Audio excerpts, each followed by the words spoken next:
కుదిర్చిన మామయ్య.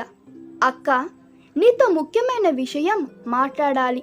చేసే పని ఆపి వచ్చి ఇలా కూర్చో అక్క అన్నది చిన్న కోడలు పెద్ద కోడలతో అంది. ఏమైంది, అలా దిగాలుగా ఉన్నావు? విషయం ఏమిటి అని అడిగింది పెద్ద కోడలు. ఏమీ లేదు, గుండె జబ్బుతో అత్తయ్య చనిపోయి 5 సంవత్సరాలు అయ్యింది కదా. మామయ్యను అత్తగారే చూసుకునేవారు. ఇప్పుడేమో మనమే అన్నీ చూస్తున్నాము. మనకు పిల్లలు, సంసారం ఉన్నాయి. మామగారిని ఎన్ని రోజులని చూడగలం?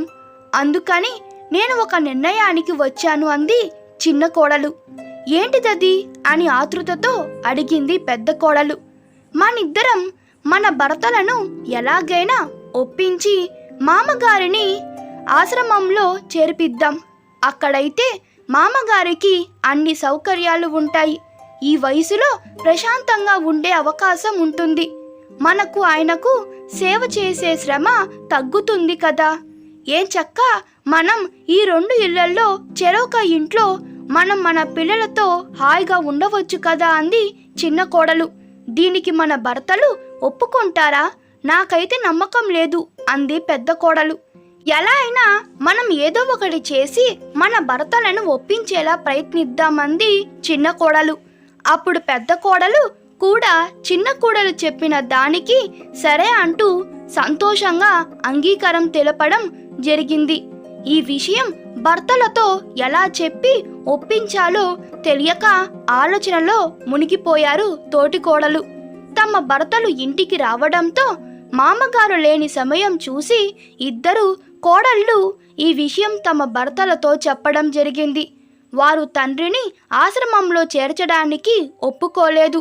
తల్లి లేకపోయినా తండ్రిని తమ వద్దే ఉంచుకొని చూసుకోవాలని వారి ఉద్దేశం. కానీ రోజు రోజుకు భార్యల నస ఎక్కువై అది భరించలేక భార్య మాట కాదనలేక ఇద్దరు కొడుకులు తండ్రితో ఇలా చెప్పారు. నాన్న, ఈ పిల్లల గొడవతో పాటు పని ఒత్తిడి ఎక్కువ అవ్వడం వల్ల మీకు సమయానికి ఏవి అందించలేకపోతున్నాం. మీకు కూడా వయసు అయిపోయింది. అమ్మ ఉన్నప్పుడు అన్ని దగ్గరుండి చూసుకునేది. కానీ ఇప్పుడు అలా కుదరడం లేదు.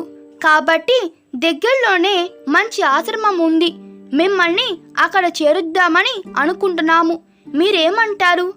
ఆ తండ్రి కొడుకులు చెప్పినది విని ఆశ్చర్యానికి గురై మౌనంగా అలాగే ఉండిపోవడం జరిగింది. తమ భర్తలు మామగారి మధ్య జరుగుతున్న సంభాషణను ఇద్దరు తోడుకోళ్ళు ఉత్సాహంతో తలుపు సందుల నుంచి పొంచి చూస్తూ ఉండడం మామగారి కంటపడింది. కొద్దిసేపు మౌనంగా ఉన్న ఆ తండ్రి కొడుకులతో, నేను కూడా అదే ఆలోచిస్తున్నాను. ఎన్ని రోజులని మీరు నన్ను చూసుకుంటారు? మిమ్మల్ని శ్రమ పెట్టడం నాకు బాధగా ఉంది. ఈ విషయం మీతో ఎలా చెప్పాలనుకుంటూ ఉన్న తరుణంలో మీరే ఈ విషయం చెప్పి మంచి పని చేశారు.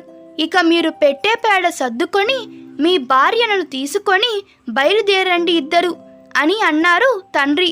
అప్పుడు అది విన్న కోడలతో పాటు షాక్ కొట్టినంత పనైంది కొడుకులకు. వాళ్ళ నాన్న అలా అనేసరికి, అదేంటి నాన్న అలా అనేశారు? మేము వెళ్ళడం ఏంటి? బయట బాడుగలు పెట్టి మేము వేరే కాపురాలు ఎలా వెలగపెట్టాలి? మీ ఆస్తి మాకే కదా ఇవ్వాలి, ఆలోచించండి ఒకసారి అనడం జరిగింది. అప్పుడు ఆ తండ్రి, నిజమే, మీకే ఇవ్వాలి నా ఆస్తిని. కానీ మీ అమ్మ నేను ఎంతో సంతోషంగా కట్టుకున్న ఇల్లు ఇది. ఆమె బతికి ఉన్నన్నాళ్ళు చాలా సంతోషంగా ఈ ఇంట్లో ఉన్నాం. ఆమెను తలుచుకుంటూ నేను కూడా ఈ ఇంట్లోనే కన్ను మూయాలి. అదే నా చివరి కోరిక. తరువాత నా తదనంతరం ఈ ఇల్లు మీకే. అంతవరకు పై అంతస్తు ఇంటి బాడుగతో పాటు నాకు వచ్చే పెన్షన్తో ఎలాగోలా బతికేస్తాను. ఇక మీరందరూ బయలుదేరండి త్వరగా అన్నారు తండ్రి. అదేంటి మామగారు, ఊళ్ళో జనాలు ఏమనుకుంటారు? బయటికి వెళ్ళి అరొక జీవితాలతో ఎలా బతకాలి ఆలోచించండి అన్నారు కోడళ్ళు. అప్పుడు కొడుకులు కోడలను చూసి నవ్వుతూ, ఊళ్ళో జనాలు ఎప్పుడు మనకు వ్యతిరేకంగా మాట్లాడుకుంటారు. ఇది నా ఇల్లు, నా భార్య నాతో ప్రేమగా జీవించిన ఇల్లు. నేను పోయేదాకా ఇది నా సొంతం. అసలు నా గురించి ఆలోచించని మీరు జనాల గురించి ఆలోచిస్తున్నారు. నాకు నవ్వాలో ఏడవాలో తెలియడం లేదు. ఈ ఆలోచన మీదేనని నాకు బాగా తెలుసు. మరో దారి లేదు. మీరు ఇక నుండి వేరే కాపురానికి వెళ్ళడమే మంచిది.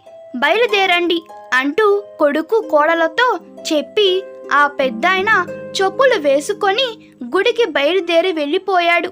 ఆ మాటలు విన్న కొడుకులు కోడళ్ళు షాకుతో తల దిమ్మెక్కడంతో అక్కడే కూలబడిపోవడం జరిగింది. ఈ కథ మీకు నచ్చినట్లయితే మీ అభిప్రాయాలు కామెంట్లో తెలపండి. Please like, share and subscribe to my channel. Thank you.